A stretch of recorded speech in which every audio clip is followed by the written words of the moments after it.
Hello friends, എല്ലാവർക്കും Sumi's tasty kitchen എന്ന YouTube ചാനലിലേക്ക് സ്വാഗതം. അപ്പോൾ ഇന്ന് നമ്മളിവിടെ ചെയ്യാൻ പോകുന്നത് നല്ല അടിപൊളിയായിട്ടുള്ളൊരു റവ കേക്കാണ്. നമുക്കിതൊരു ഈവനിങ് സ്നാക്കായിട്ടും സെർവ് ചെയ്യാൻ പറ്റിയൊരു കേക്കാണ്. അപ്പോൾ ഇതെങ്ങനെയാണ് ചെയ്യുന്നതെന്ന് നോക്കാം. അപ്പോൾ നമുക്ക് നമ്മുടെ റവ കേക്കിന് വേണ്ടിയിട്ട് ആദ്യം നമുക്ക് 3 മുട്ടയാണ് വേണ്ടത്. അപ്പോൾ നിങ്ങൾ ഈ എടുക്കുന്ന ഇൻഗ്രീഡിയൻസ് ഒക്കെ കറക്റ്റായിട്ട് എടുത്താൽ മാത്രമേ നല്ല പെർഫെക്റ്റ് ആയിട്ട് ബേക്ക് ചെയ്യാൻ പറ്റൂ. ഇൻഗ്രീഡിയൻസ് മാത്രമല്ല, എടുക്കേണ്ട രീതിയിൽ തന്നെ എടുക്കുക. അതായത് ഇപ്പോൾ നമ്മളിപ്പോൾ 3 മുട്ട എടുത്തില്ലേ, ഈ 3 മുട്ടയും റൂം ടെമ്പറേച്ചറിൽ ഉള്ള മുട്ട തന്നെ ആയിരിക്കണം. അതായത് ഫ്രിഡ്ജിൽ നിന്നും നിങ്ങൾ ഡയറക്റ്റായിട്ട് എടുത്ത് ഇത് യൂസ് ചെയ്യാൻ പാടില്ല. ഇത് ഫ്രിഡ്ജിൽ നിന്നും 1 മണിക്കൂർ മുന്നേ എങ്കിലും പുറത്തെടുത്ത് വെച്ച് തണുപ്പ് മാറ്റിയിട്ട് എടുക്കുക കേട്ടോ. ഇനി ഇതിലേക്ക് 1 കപ്പ് പഞ്ചസാരയാണ് ഞാൻ ചേർത്തത്. പൊടിയല്ല, പഞ്ചസാര തന്നെയാണ് ചേർത്തിട്ടുള്ളത്. ഇനി നന്നായിട്ടൊന്ന് ബീറ്റ് ചെയ്യുക. നമുക്ക് മുട്ടയും ഈ പഞ്ചസാരയും കൂടെ നന്നായിട്ടൊന്ന് മിക്സ് ചെയ്തെടുക്കാം. അടുത്തതായിട്ട് ഇതിലേക്ക് ചേർക്കേണ്ടത് വാനില എസൻസ് ആണ്. വാനില എസൻസ് കൂടി ചേർത്തിട്ട് നമുക്ക് നന്നായിട്ടൊന്ന് ബീറ്റ് ചെയ്യാം. അപ്പോൾ നിങ്ങൾക്ക് ഈ മുട്ടയുടെ മണം കംപ്ലീറ്റ് ആയിട്ട് ഇതിൽ നിന്ന് മാറിക്കിട്ടും. അപ്പോൾ ഈ വാനില എസൻസ് ഇതിൻ്റെ എല്ലായിടത്തും നന്നായിട്ട് എത്തിയാൽ മാത്രമേ ആ മുട്ടയുടെ മണം കംപ്ലീറ്റ് ആയി മാറുള്ളൂ. അപ്പോൾ നന്നായിട്ടൊന്ന് ബീറ്റ് ചെയ്യാം കേട്ടോ.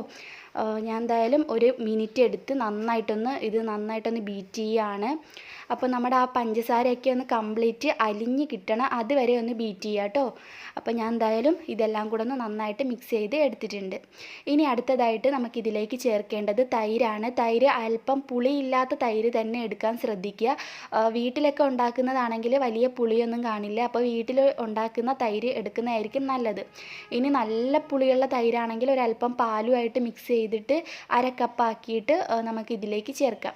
അപ്പം നമ്മൾ 1/2 കപ്പ് തൈര് ചേർത്തു. ഇനി നന്നായിട്ടൊന്ന് മിക്സ് ചെയ്യുക. അടുത്തതായിട്ട് ഇതിലേക്ക് ചേർക്കേണ്ടത് 1/2 കപ്പ് ഓയിലാണ്. ഞാനിവിടെ എടുത്തിരിക്കുന്നത് സൺഫ്ലവർ ഓയിലാട്ടോ. അപ്പോൾ ഓയിലൂടി ഒഴിച്ചിട്ട് നമുക്ക് നന്നായിട്ട് ഒന്നുകൂടി ഒന്ന് മിക്സ് ചെയ്തിട്ട് എടുക്കാം.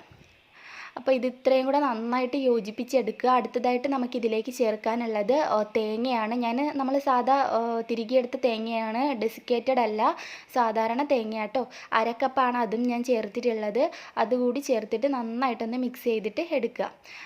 ഇനി നമുക്ക് ഇതിലേക്ക് റവ ചേർത്ത് കൊടുക്കാം. 1 കപ്പ് റവയാണ് ഞാൻ എടുത്തിട്ടുള്ളത്. റവ കൂടി ഇതിലേക്ക് ഇട്ട് കൊടുക്കാം. എന്നിട്ട് ഒന്നുകൂടി ഒന്ന് മിക്സ് ചെയ്യുക. റവ നമ്മൾ ചേർത്തതിന് ശേഷം ഒരു കുറച്ച് ടൈം നന്നായിട്ടൊന്ന് മിക്സ് ചെയ്യുമ്പോൾ തന്നെ ഇത് നന്നായിട്ടൊന്ന് കുതിർന്ന് ഒന്ന് തിക്കായിട്ട് കിട്ടും. ഇപ്പം ഞാനൊന്ന് മിക്സ് ചെയ്യട്ടെ. ഇനിയും നമുക്കിതിലേക്ക് ഇൻഗ്രീഡിയൻസ് ഒക്കെ ചേർക്കാനുണ്ട്. ഒന്ന് ജസ്റ്റ് എല്ലാം കൂടെ ഒന്ന് മിക്സായി കിട്ടിയാൽ മതി. ഒരുപാട് ടൈം വെയിറ്റ് ചെയ്യണം എന്നൊന്നുമില്ല. അടുത്തതായിട്ട് നമുക്കിതിലേക്ക് കുറച്ച് ഡ്രൈ ഇൻഗ്രീഡിയൻസ് ഒക്കെ ചേർക്കണം. ആദ്യം തന്നെ നമുക്ക് മൈദയാണ് വേണ്ടത്. 1 കപ്പ് മൈദയാണ് വേണ്ടത്. നമുക്കതൊരു അരിപ്പയിലോട്ട് ഇട്ട് കൊടുക്കാം. അടുത്തതായിട്ട് ഇതിലേക്ക് ചേർക്കേണ്ടത് ഉപ്പാണ്. ഞാനൊരു 1/4 ടീസ്പൂൺ ഉപ്പ് ഇതിലേക്ക് ഇട്ടിട്ടുണ്ട്. ഇനി ഒരു ടീസ്പൂൺ ബേക്കിംഗ് പൗഡർ ഇതിലേക്ക് ചേർത്ത് കൊടുക്കാം. പിന്നെ ഒരു 1/4 ടീസ്പൂൺ സോഡാപ്പൊടി കൂടി ഇട്ട് കൊടുക്കുക. അപ്പോൾ ഇത്രയാണ് നമ്മൾ ഇതിലേക്ക് ചേർക്കുന്നത്. ഇനി നമുക്ക് മെല്ലെ ഇതിലേക്കൊന്ന് അരിച്ചിടാം.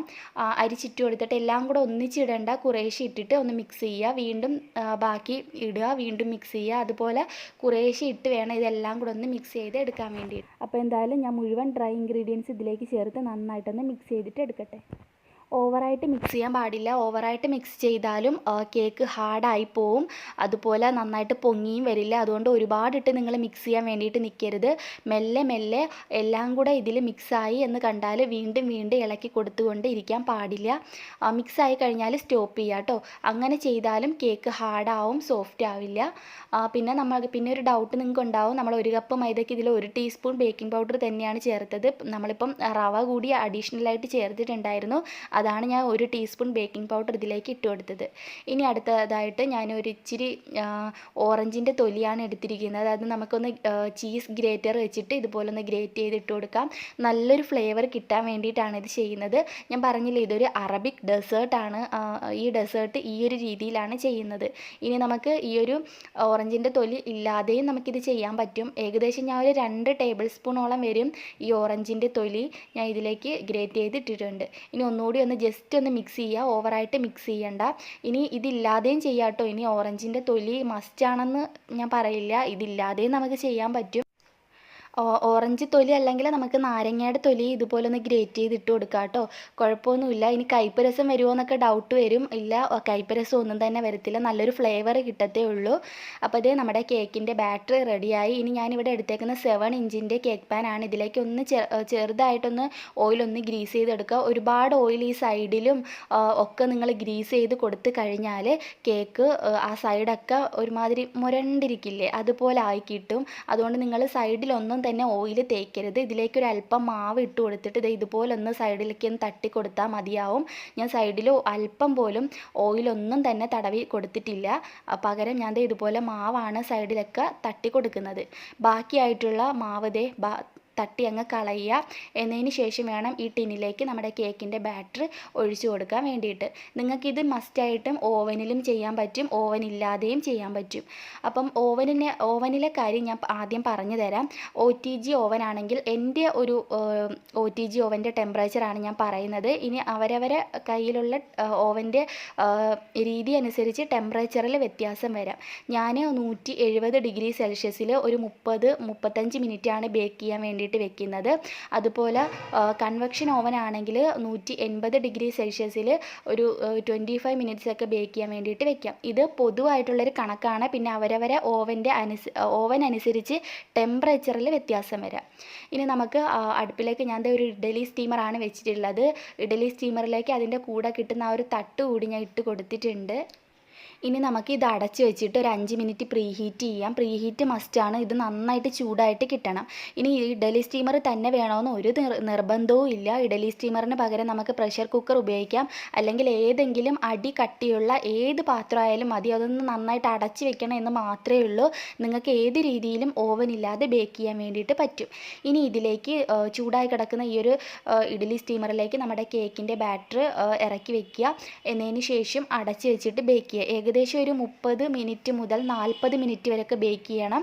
നിങ്ങൾ ഇടയ്ക്ക് വെച്ച് ഇത് തുറന്ന് നോക്കാൻ പാടില്ല. ഈ കേക്ക് കുഴിഞ്ഞു പോകും. ഒരു 30 മിനിറ്റ് ആയിട്ട് മാത്രമേ ഇതൊന്ന് ഓപ്പൺ ചെയ്തിട്ട് നോക്കുക. അപ്പോൾ എന്തായാലും ഏകദേശം 30 മിനിറ്റ് ആയിട്ടുണ്ട്. നമുക്കൊന്ന് തുറന്ന് നോക്കാം. കണ്ടോ, 30 മിനിറ്റ് ആകുമ്പോൾ ഈ ഒരു കളറായിരിക്കും നമുക്ക് കിട്ടുക. നല്ലൊരു ഗോൾഡൻ നിറം വേണമെന്നുണ്ടെങ്കിൽ നമുക്കിതൊന്ന് തിരിച്ചിട്ട് കൊടുക്കണം. ഇതിപ്പോൾ നന്നായിട്ട് വെന്തിട്ടുണ്ട്.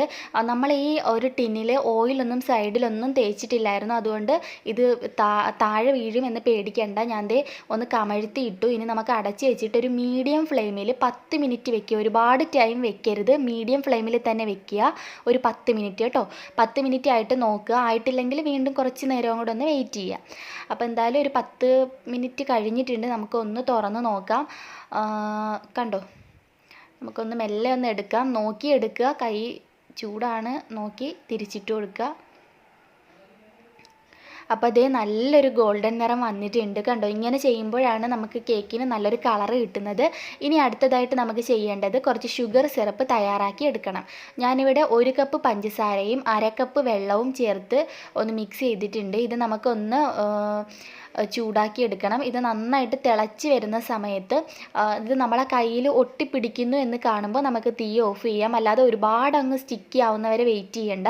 ജസ്റ്റ് നമ്മുടെ കയ്യിലൊന്ന് ഒട്ടിപ്പിടിച്ചാൽ മതി കേട്ടോ. അപ്പോൾ ആദ്യം ഇത് ഷുഗർ സിറപ്പ് നന്നായിട്ടൊന്ന് തിളച്ച് വരട്ടെ. തിളച്ച് വരുമ്പോൾ തന്നെ ഇത് നന്നായിട്ടൊരു ഒട്ടുന്നൊരു പരുവമാവും. കാരണം നമ്മൾ 1 കപ്പ് പഞ്ചസാരയിലാണ് 1/2 കപ്പ് വെള്ളം ഒഴിച്ചത്. അതുകൊണ്ട് ഒരുപാട് ടൈം ഇടേണ്ട ആവശ്യമൊന്നും തന്നെ വരത്തില്ല. ഇതിപ്പോൾ നന്നായിട്ടൊന്ന് തിളച്ച് വന്നിട്ടുണ്ട്. അപ്പോൾ ഞാനൊന്ന് നോക്കട്ടെ. ഇനി ഇതിലേക്ക് നമുക്ക് 2-3 ഏലക്ക കൂടി ചതച്ചത് ഇട്ട് കൊടുക്കാം. നല്ലൊരു ഫ്ലേവർ കിട്ടാൻ വേണ്ടിയിട്ടാണ് ഏലക്കാപ്പൊടി കൂടി നമ്മൾ ഇതിലേക്ക് ചേർക്കുന്നത്. ഇനി ഒന്ന് നോക്കുക. നന്നായിട്ടൊന്ന് ഒന്ന് ജസ്റ്റ് കയ്യിലൊട്ടുന്നോ എന്നൊന്ന് ടെസ്റ്റ് ചെയ്ത് നോക്കുക. അപ്പോൾ ഞാൻ നോക്കട്ടെ. കണ്ടോ, ഇതിപ്പോൾ നല്ല ഒരുപാട് അങ്ങ് സ്റ്റിക്കി അല്ല, എന്നാലും നമ്മുടെ കയ്യിൽ ഒട്ടിപ്പിടിക്കുന്ന ഒരു സ്റ്റേജ് ആയിട്ടുണ്ട്. ഇനി നമുക്ക് കൂടുതൽ നേരം ഇടേണ്ട ആവശ്യമില്ല. ഇനി നമുക്ക് തീ ഓഫ് ചെയ്യാം. ഇത് അവിടെ തന്നെ ഇരിക്കട്ടെ. ഇത് ചൂടാറുന്ന സമയത്ത് ഒന്നുകൂടി അങ്ങ് കയറി അങ്ങ് കട്ടിയാവും. ഈ സമയത്ത് തന്നെ ഞാൻ നമ്മുടെ കേക്ക് ഇവിടെ നന്നായിട്ട് കംപ്ലീറ്റ് ചൂടാറിയിട്ടുണ്ട്. ഞാൻ കുറച്ച് വെള്ളത്തിൻ്റെ മുകളിലേക്ക് ഇറക്കി വെച്ചിരുന്നു. അതാണ് പെട്ടെന്ന് ഒന്ന് തണുത്ത് കിട്ടിയിട്ടുണ്ട്. ഇനി നമ്മൾ തയ്യാറാക്കി വെച്ച നമ്മുടെ ഷുഗർ സിറപ്പ് ഇതിൻ്റെ മുകളിലായിട്ട് ഫുള്ളായിട്ട് ഒഴിച്ചു കൊടുക്കുക. ഈ ഒരു ഡെസേർട്ട് ഇങ്ങനെയാണ് തയ്യാറാക്കുന്നത്. അപ്പം ഇതിന് 1 കപ്പ് തന്നെ എടുക്കുക. കാരണം നമ്മൾ ഈ കേക്ക് ഉണ്ടാക്കിയ സമയത്ത് മൊത്തം 1 കപ്പ് മാത്രമേ പഞ്ചസാര ചേർത്തിട്ടുണ്ടായിരുന്നുള്ളൂ. അതുകൊണ്ട് ഈ പഞ്ചസാര നിങ്ങൾ ഇപ്പം ഈ ഉരുക്കി ചേർക്കുമ്പോൾ നിങ്ങൾ 1 കപ്പ് തന്നെ എടുത്ത് ചേർക്കുക കേട്ടോ. അപ്പോൾ ഇതെല്ലാം കൂടെ നന്നായിട്ട് ഇതിൽ പിടിക്കണം. അപ്പോൾ നമുക്കൊരു അരമണിക്കൂറെങ്കിലും ഇതൊരു സൈഡിലോട്ട് മാറ്റി വയ്ക്കാം. അപ്പോൾ ഈ ഒരു ഷുഗർ സിറപ്പ് കംപ്ലീറ്റ് ആയിട്ട് ഇതിനുള്ളിലേക്ക് നന്നായിട്ട് പിടിച്ച് കിട്ടും. ഇനി നമുക്ക് ഒരു നൈഫ് വെച്ചിട്ട് ഈ കേക്കിൻ്റെ സൈഡൊക്കെ ഒന്ന് വിട്ടെടുക്കാം. അപ്പം ഈ ഷുഗർ സിറപ്പൊക്കെ ഇതിൻ്റെ അടിയിലോട്ട് അങ്ങ് താന്നു പോകും. ഒന്ന് ഇതുപോലെ ഒന്ന് വിട്ടെടുക്കുക. അപ്പം ഞാനത് സൈഡൊക്കെ ഒന്ന് വിട്ടെടുത്ത് വച്ചിട്ടുണ്ട്. ഇനി നമുക്കൊരു അരമണിക്കൂർ കൂടി കഴിയട്ടെ. അരമണിക്കൂർ ഇവിടെ കഴിഞ്ഞിട്ടുണ്ട്. ഈ ഷുഗർ സിറപ്പൊക്കെ കംപ്ലീറ്റ് ഇതിൽ നന്നായിട്ട് പിടിച്ചിട്ടുണ്ട്. ഇനി നമുക്ക് ഈ കേക്ക് കട്ട് ചെയ്യാം. പിന്നെ വീഡിയോ ഇഷ്ടമായിട്ടുണ്ടെങ്കിൽ തീർച്ചയായിട്ടും ലൈക്ക് ചെയ്യുക. താഴെ കാണുന്ന ആ ലൈക്ക് ബട്ടണിൽ ഒന്ന് പ്രസ് ചെയ്ത് ലൈക്ക് ചെയ്യുക കേട്ടോ. അതുപോലെ തന്നെ നിങ്ങളുടെ ഫ്രണ്ട്സ് ആൻഡ് ഫാമിലിക്കൊക്കെ ഈ വീഡിയോ ഷെയർ ചെയ്ത് കൊടുക്കാൻ ആരും മറക്കരുത്. പിന്നെ ഇതുവരെയും ഈ ചാനൽ സബ്സ്ക്രൈബ് ചെയ്യാത്ത കൂട്ടുകാരുണ്ടെങ്കിൽ വേഗം തന്നെ ആ താഴെ കാണുന്ന ആ റെഡ് സബ്സ്ക്രൈബ് ബട്ടണിൽ ഒന്ന് പ്രസ് ചെയ്ത് സബ്സ്ക്രൈബ് ചെയ്യുക. നിങ്ങൾ സബ്സ്ക്രൈബ് ചെയ്യുന്ന ഉടനെ തന്നെ ഒരു ബെല്ലൈക്കൺ വരും. അത് മറക്കാതെ ഒന്ന് ക്ലിക്ക് ചെയ്ത് വെച്ചേക്കുക. അപ്പോൾ ഞാൻ പുതിയതായിട്ട് വീഡിയോസൊക്കെ അപ്ലോഡ് ചെയ്യുന്ന സമയത്ത് നിങ്ങൾക്കതൊരു നോട്ടിഫിക്കേഷനായിട്ട് കിട്ടുന്നതായിരിക്കും. ശരിക്കും നമ്മുടെ കേക്ക് നന്നായിട്ട് പൊങ്ങി വന്നിട്ടുണ്ട് കണ്ടോ. നല്ല സോഫ്റ്റുമാണ് ഈ ഒരു കേക്ക് കണ്ടോ. അപ്പോൾ എല്ലാവരും ട്രൈ ചെയ്ത് നോക്കുക. നമുക്ക് 4 മണി പലഹാരമൊക്കെ ആയിട്ട് സെർവ് ചെയ്യാൻ പറ്റിയ ഒരു ഡെസേർട്ട് തന്നെയാണിത്. അപ്പോൾ ഇതൊരു അറബിക് ഡെസേർട്ടാണ്. നമുക്ക് റവ കേക്കും എന്നും പറയാം. അപ്പോൾ എല്ലാവരും തീർച്ചയായിട്ടും ട്രൈ ചെയ്ത് നോക്കുക. നമുക്ക് 4 മണി പലഹാരമൊക്കെ ആയിട്ട് സെർവ് ചെയ്യാൻ പറ്റിയൊരു കേക്കാണിത്. വീഡിയോ ഇഷ്ടമായിട്ടുണ്ടെങ്കിൽ ലൈക്ക് ചെയ്യുക, ഷെയർ ചെയ്യുക, സബ്സ്ക്രൈബ് ചെയ്യുക.